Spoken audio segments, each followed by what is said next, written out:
1 3. Nous rendons grâce à Dieu en votre faveur continuellement dans nos prières. Donc, la dernière fois, nous avions expliqué les différentes formes de prière que le croyant il peut adresser à son Dieu. Nous avions mentionné que la prière, c'est l'arme efficace, redoutable, dont les croyants disposent pour se protéger et pour se défendre. Tout ce que nous pouvons faire, nous pouvons le faire par la puissance de la prière. Donc, une vie sans prière est une vie sans âme, sans importance, est une vie qui est comme faible. C'est-à-dire une vie qui n'a pas d'essence, qui est vide. Parce que la seule chose qui soit importante pour le croyant, c'est le contact avec Dieu. Et le contact est maintenu avec Dieu rien que par la prière. C'est pourquoi Paul, sous l'inspiration du Saint-Esprit, a dit en 1 Thessaloniciens 5, « Soyez toujours joyeux, priez sans cesse. » C'est par la prière que nous restons connectés avec Dieu. Mais la dernière fois, nous avions expliqué à travers 1 Timothée 1er, paragraphe 2, Paul a énuméré plusieurs types, plusieurs formes de prière que nous pouvons effectuer. La prière, d'abord, c'est une communication que nous avons avec Dieu. Nous lui communiquons nos besoins. Nous le remercions de son amour et de sa grâce infinie. En 1 Timothée 1er, paragraphe 2, nous avions mentionné la dernière fois déhesis, c'est-à-dire dérivé du verbe deomai, tout d'abord demander, supplier. Donc, déhesis, c'est une prière qu'on appelle une prière de pétition, une prière qui est faite avec insistance auprès de Dieu pour un besoin personnel. Lorsque vous êtes dans le besoin, vous avez un problème, vous avez une difficulté, quelque chose qui vous dépasse et que vous ne pouvez pas résoudre vous-même, vous l'amenez à Dieu avec insistance. Et Dieu, dans son amour insondable, va décider de vous donner une réponse selon sa volonté. Ça, c'est la première forme de prière que nous avons, une prière de pétition pour les besoins personnels. Nous avons aussi une forme de prière qu'on peut adresser, mais qui n'a pas quelque chose pour la distinguer en particulier. C'est le proséquer.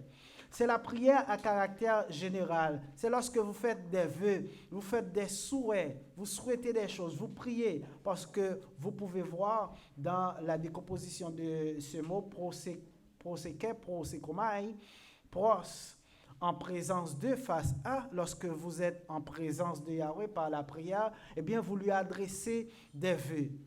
Vous souhaitez des choses, vous demandez des choses, vous priez. Il se peut que ce soit pour vous, il se peut que ce soit pour quelqu'un d'autre. C'est une prière à caractère général. Vous pouvez aussi faire ce qu'on appelle une prière d'intercession, entexis, dérivé du verbe entinkano, intercéder, prier en faveur de quelqu'un d'autre. Donc, la prière d'intercession est une demande que vous adressez pour quelqu'un.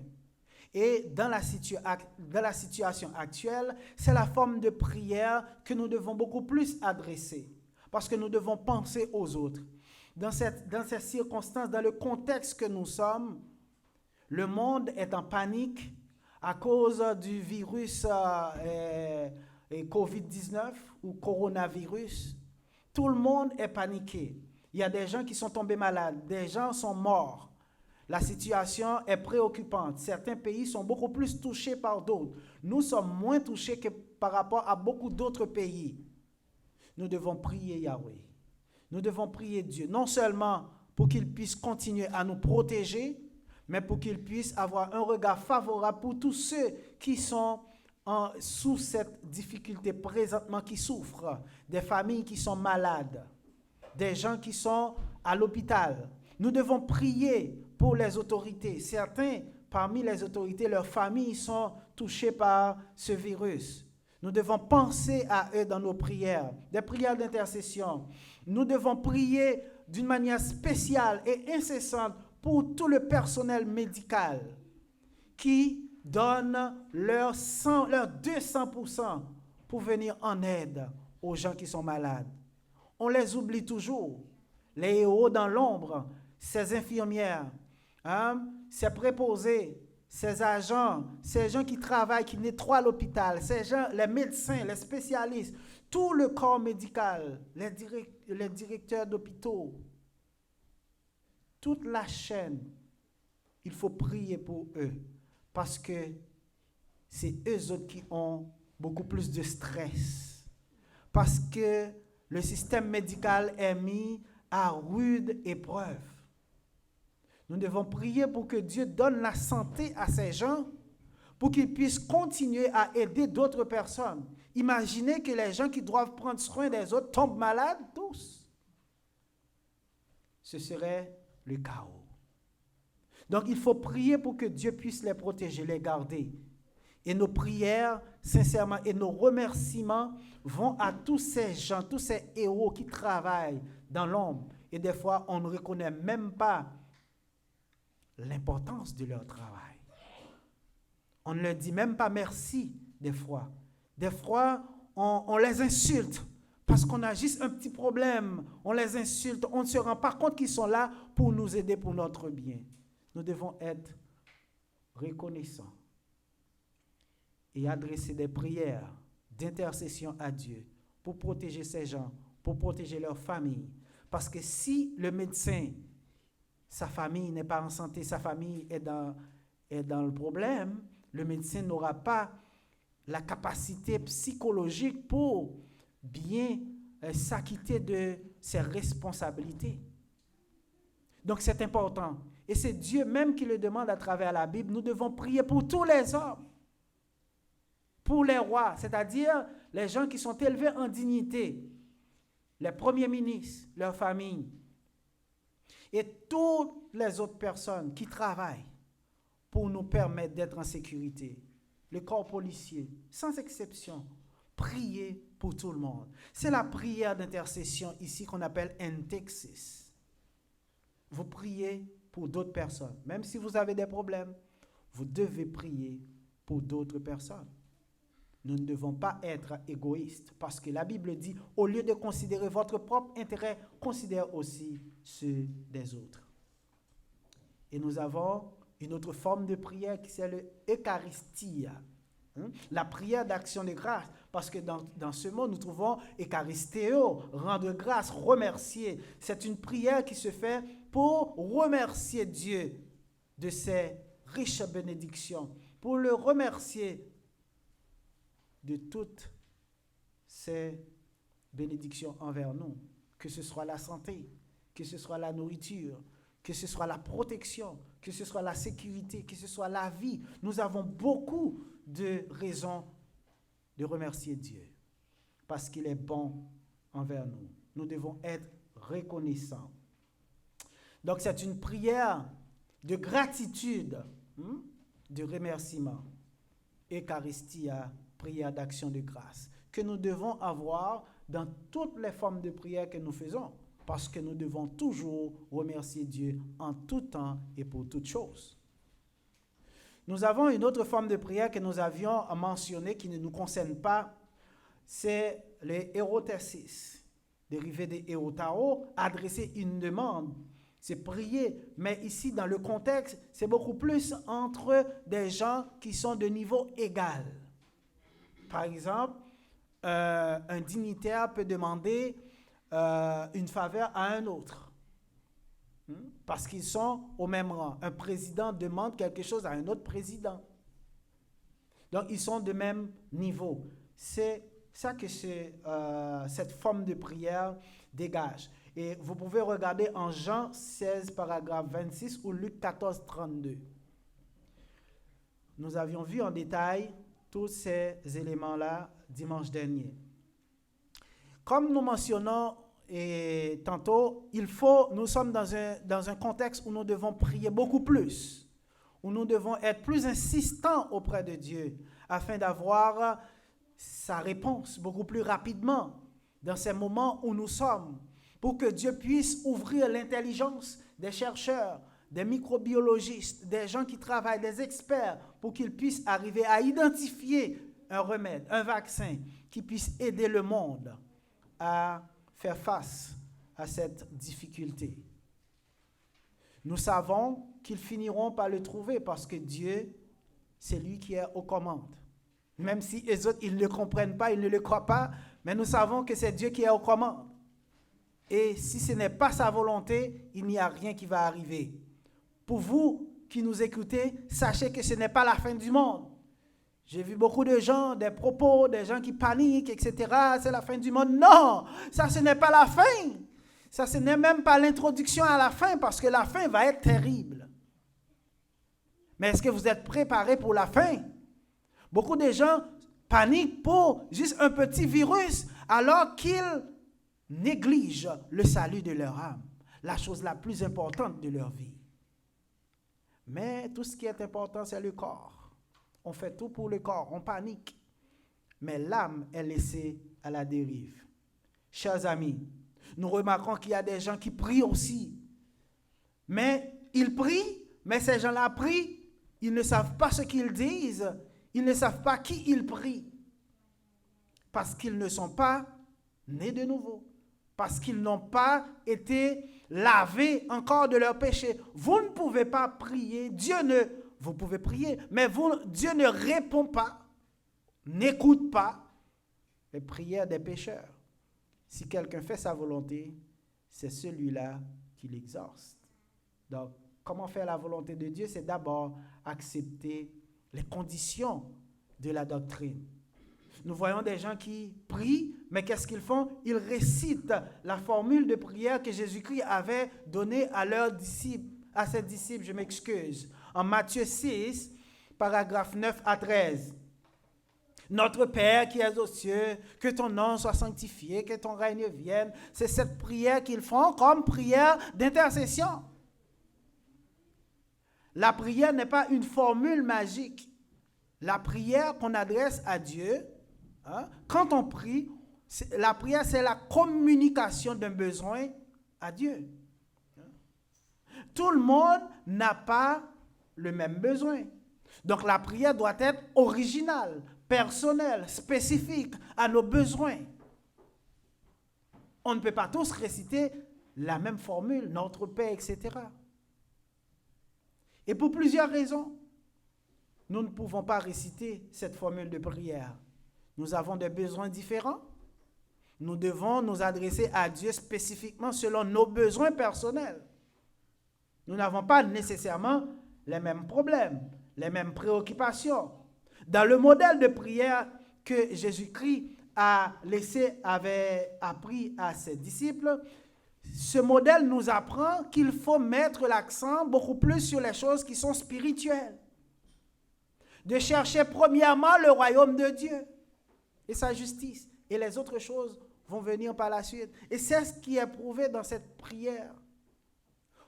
Lorsque vous allez regarder, vous allez trouver une seule chose qui a trait à quelque chose de matériel là-dedans. Une seule. Donnez-nous le pain quotidien. C'est la seule chose qui se rapporte au corps. Toutes les autres choses, tous les autres éléments de ce modèle de prière se rapportent à l'âme. Que ton nom soit sanctifié, que ton règne vienne, que ta volonté soit faite, dans les cieux, sur la terre. Pardonne-nous nos péchés comme nous pardonnons aux autres. Ne nous induis pas en tentation. Vous allez voir tous les autres éléments, c'est des choses qui ont rapport à la spiritualité, à la vie spirituelle, et non au corps. La première raison pourquoi on ne peut pas réciter le Notre Père, c'est parce que le besoin que nous avons est personnel, individuel. Donc la prière doit être adaptée suivant le contexte de la vie de chacun. C'est une communication personnelle à Dieu. La deuxième raison, si nous regardons par exemple le paragraphe 10 de Matthieu 6, nous allons lire « Que ton règne vienne ». Au moment où le Christ apprenait aux disciples à prier, le règne était imminent. Le règne n'était pas encore établi. Quand on dit règne, on dit royaume. Donc le royaume n'était pas encore une réalité à ce moment-là.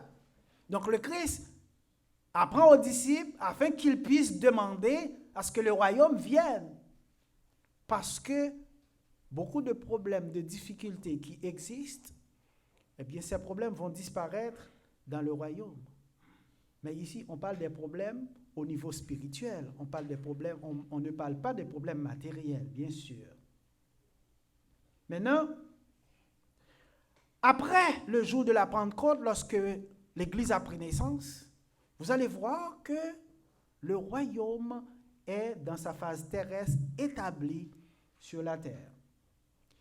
Et vous pouvez vérifier ce que je vous dis à travers Colossiens 1er, les paragraphes 12 et 13. Rendez grâce au Père qui vous a qualifié d'avoir part à l'héritage des saints dans la lumière, qui nous a délivrés de la puissance des ténèbres et nous a transportés dans le royaume du Fils de son amour, dans le royaume de son Fils bien-aimé, et qui nous a transportés dans le royaume. Règne, royaume, église, c'est la même chose, parce que l'église, c'est le royaume de Dieu.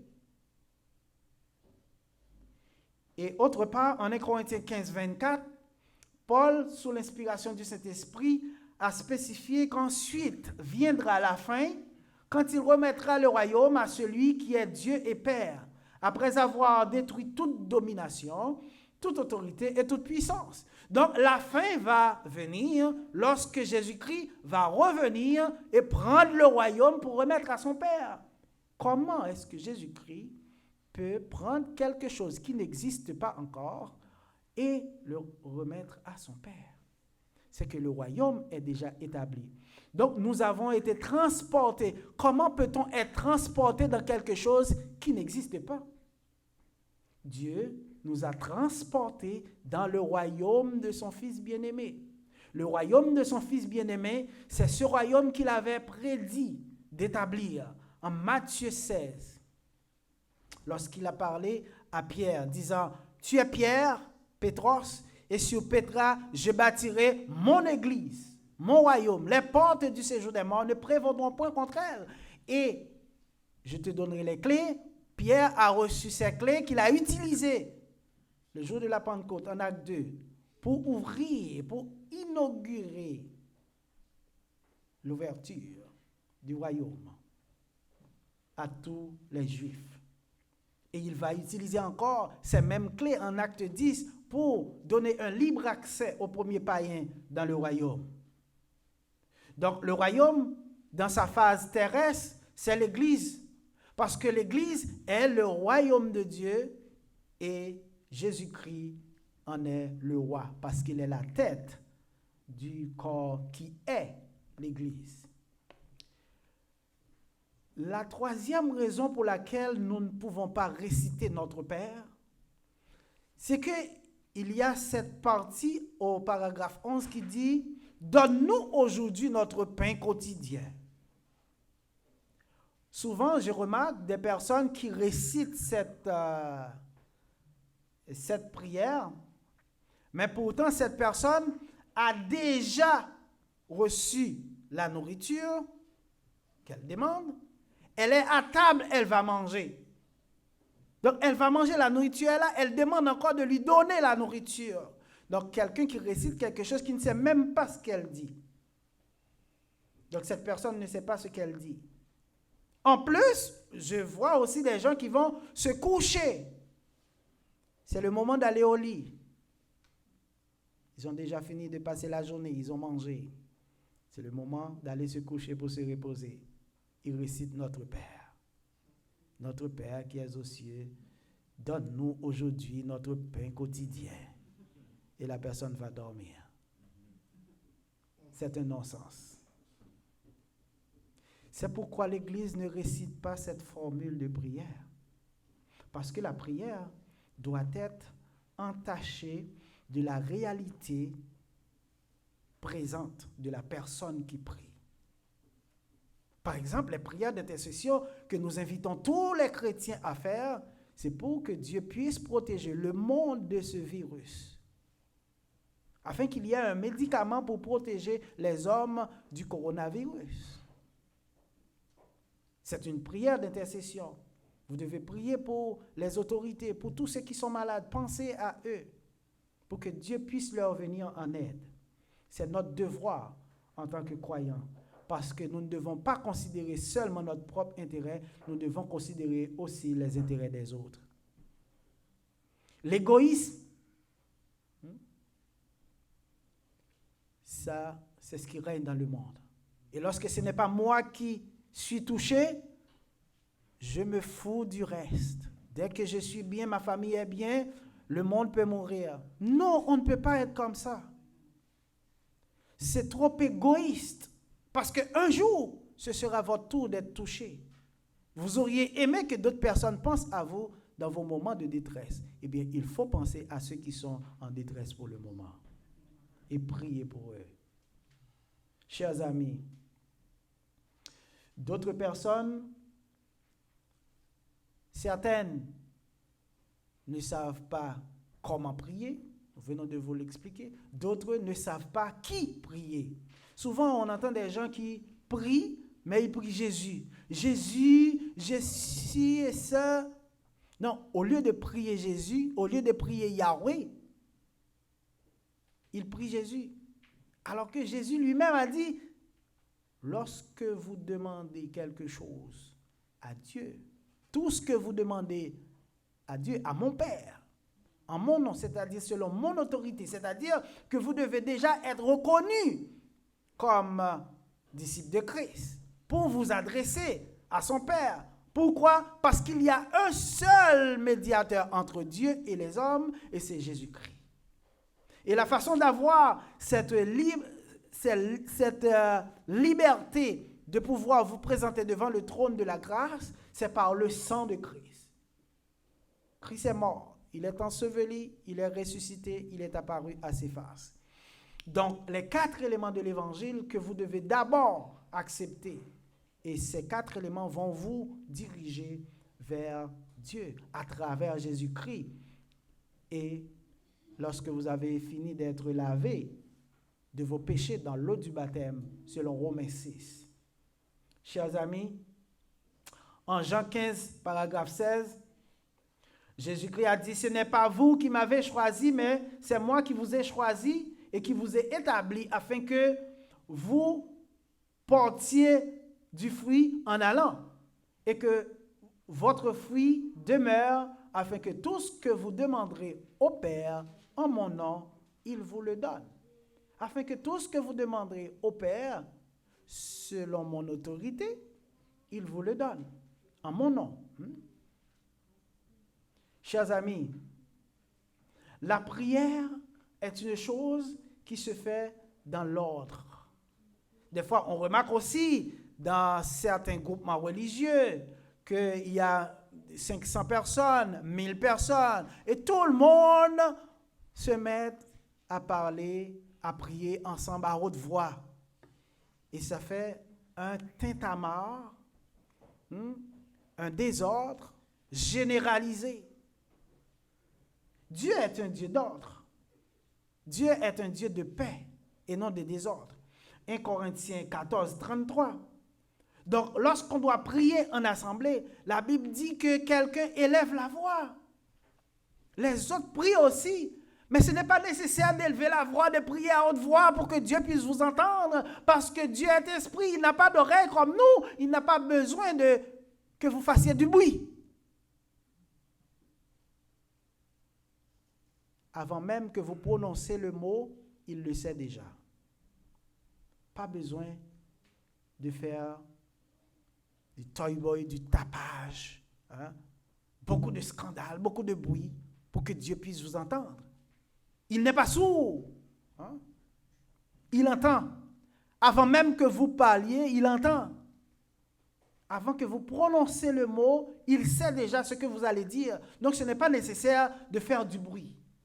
Vous priez dans votre cœur et il vous entend. Chers amis, d'autres personnes pensent que pour être exaucé, ça prend une multiplication de paroles interminable. Et des fois, même à l'église, je vois des frères qui prient et leur prière ressemble à Psaume 119. C'est tellement long. Ce n'est pas nécessaire de multiplier des mots à n'en plus finir. Parce que ce n'est pas à force de mots que Dieu va vous entendre. Votre prière doit être spécifique, précise et concise. Vaut mieux faire plusieurs requêtes de prière courtes que de faire une seule requête de prière, mais qui est comme un brouillon, vous mettez tout là-dedans. Nous venons de vous montrer qu'il y a plusieurs formes de prière. Donc, lorsque vous priez, rappelez-vous quelle prière vous adressez à Dieu. Une prière d'action de grâce, ce n'est pas le moment pour prier pour ceux qui sont malades. Une prière d'intercession, ce n'est pas le moment de prier pour vos besoins personnels. Il faut pouvoir être précis et concis. Et c'est ce qui est important. Et ce n'est pas quelque chose qu'on dit, c'est parce que c'est ça qu'on aime. Hein? C'est ça que Dieu demande. Regardez, ouvrez votre traduction pour voir. Matthieu 6, paragraphe 5 à 8. Lorsque vous priez, ne faites pas comme les hypocrites. À prier debout dans les synagogues et au coin des rues, afin d'être vus des hommes. En vérité, je vous le dis, ils ont reçu leur récompense. Pour toi, quand tu veux prier, entre dans ta chambre et enferme ta porte, prie ton Père qui est présent dans le secret. Et ton Père qui voit dans le secret te le rendra. Dans vos prières, ne multipliez pas les paroles comme font les païens, qui s'imaginent être exaucés à force de paroles. Ne leur ressemblez pas, car votre Père sait de quoi vous avez besoin avant que vous le lui demandiez. Est-ce que vous avez compris? Votre Père, il sait de quoi vous avez besoin avant d'ouvrir la bouche. Pas nécessaire de multiplier des paroles à n'en plus finir. Pas nécessaire de prier à haute voix pour que les gens à côté de vous puissent voir. Vous êtes debout à faire une prière de pharisien pour que les gens puissent admirer et dire « Oh, regarde, cette personne, elle est pieuse. » On appelle ça une parade de piété. C'est juste pour être vu des hommes. Et la Bible dit que ces gens reçoivent leur récompense. Ils reçoivent leur récompense. Parce que la récompense qu'on a ici, c'est lorsque on prie Dieu dans le secret. Et Dieu qui voit dans le secret vous le rendra. Chers amis, beaucoup de gens prient et ne sont pas exaucés parce qu'ils prient mal. Il y a des gens qui prient mal. Nous venons de vous donner des exemples. Et ils ne sont pas habilités à prier non plus. Donc leurs prières ne sont pas entendues, ne sont pas exaucées. Ils n'ont pas reçu l'évangile. Ils n'ont pas été baptisés dans l'eau pour pardon de leurs péchés. Parce que c'est l'eau du baptême qui lave de tous les péchés qui entachent l'âme. Acte 22, 16, Jean 9, 31. Si quelqu'un ne fait pas la volonté de Dieu, Dieu ne l'exauce pas. Acte 9, Jean 9, 31. Vous pouvez regarder. Il faut demeurer aussi dans la doctrine après avoir été lavé de nos péchés par l'eau du baptême. Jean 15, 7. Savoir qui prier et par quelle autorité que nous venons de vous montrer. Vous priez Yahweh au nom de Jésus-Christ par l'autorité de Christ. Savoir quoi demander dans nos prières parce que souvent nous ne savons pas comment nous devons prier et qu'est-ce que nous devons demander dans nos prières. Jacques 4, paragraphe 3, nous demandons trop souvent des choses pour satisfaire notre orgueil. Nous devons demander des choses qui soient utiles à nous et utiles à d'autres personnes, à la communauté. Nous ne devons pas demander seulement pour notre orgueil, pour notre propre personne. Avoir la foi Ne jamais douter. Croire que ce qu'on demande va être donné. Et c'est la plus grande erreur que font les gens qui prient. Ils demandent, mais ils doutent. Dans le doute, vous ne serez jamais exaucés. Chers amis, Matthieu 21, 21 et 22. Il faut avoir la foi. La prière est une âme puissante, comme nous l'avions dit. Le chrétien doit apprendre à prier pour savoir comment, quoi demander et qui prier et par quelle autorité. À partir de ce moment, la prière va être efficace. Pour vous qui avez déjà rempli les conditions pour prier Dieu, continuez à prier Dieu. Adressez des requêtes d'intercession pour que Dieu puisse nous aider dans ces moments difficiles. Ne paniquez pas, gardez la foi et laissez le reste à Dieu parce que c'est Dieu qui est en commande. Que grâce et paix de Yahweh soit à vous. Amen. Mettez-vous debout pour terminer.